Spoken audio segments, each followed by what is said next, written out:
Epictetus stood on the auction block and awaited his fate. The idea I will share at the end of this changed how the most powerful man in history faced every single day. Imagine being a slave, yet possessing a sense of freedom that your masters could only dream of. This is the story of Epictetus, a former slave who became one of the most influential philosophers of the Stoic school. Born into slavery, Epictetus was owned by a wealthy Roman named Epictetus, who was a secretary to the Emperor Nero. Despite his circumstances, Epictetus managed to educate himself and develop a deep understanding of philosophy, particularly Stoicism. He was eventually freed by his owner and went on to become a prominent teacher and philosopher in his own right. One of the most fascinating aspects of Epictetus' philosophy is his views on death and the afterlife. As a Stoic, he believed that death was a natural part of life, and that it was nothing to be feared. In fact, he often used the example of death to illustrate the importance of living in the present moment. By focusing on the present, we can let go of our fears and anxieties about the future, and find a sense of peace and contentment that is not dependent on external circumstances. This is a powerful lesson that can be applied to our own lives, and one that we will explore in more depth throughout this video. But first, let's take a closer look at the concept of death and how it relates to the Stoic philosophy. What Marcus Aurelius wrote next in his journal is something most people are afraid to admit. Epictetus once said, "It's not what happens to you, but how you react to it that matters." This quote illustrates the central idea of Stoicism, which is that our thoughts and emotions are within our control, even if external events are not.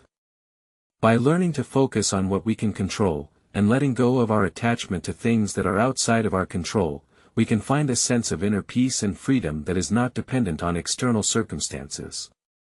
This is a powerful lesson that can be applied to many areas of life, from our relationships and work, to our overall sense of well-being and happiness. For example, imagine that you are stuck in a traffic jam on your way to work. You can't control the traffic, but you can control how you react to it.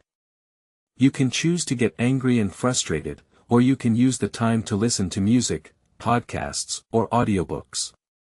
By focusing on what you can control, you can turn a frustrating experience into a positive one.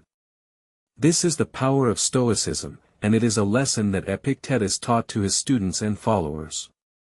The next lesson is the one Seneca considered the hardest, and the most necessary. So, how can we apply the lessons of Epictetus to our own lives? One way is to practice the art of negative visualization. This involves imagining ourselves in difficult or challenging situations, and visualizing how we would react. By doing this, we can build our inner strength and resilience, and develop a sense of detachment from external events. For example, imagine that you lose your job or experience a serious illness. How would you react? Would you become angry and bitter, or would you use the experience as an opportunity to learn and grow? By visualizing ourselves in these situations, we can prepare ourselves for the challenges that life may bring, and develop a sense of inner peace and calm that is not dependent on external circumstances. This is a powerful practice that can be applied to many areas of life, and one that can help us to develop a greater sense of wisdom and clarity. What comes next is the practice the Stoics hid from most people. So, what is the practice that the Stoics hid from most people? It is the practice of living in the present moment. By focusing on the present, we can let go of our fears and anxieties about the future, and find a sense of peace and contentment that is not dependent on external circumstances.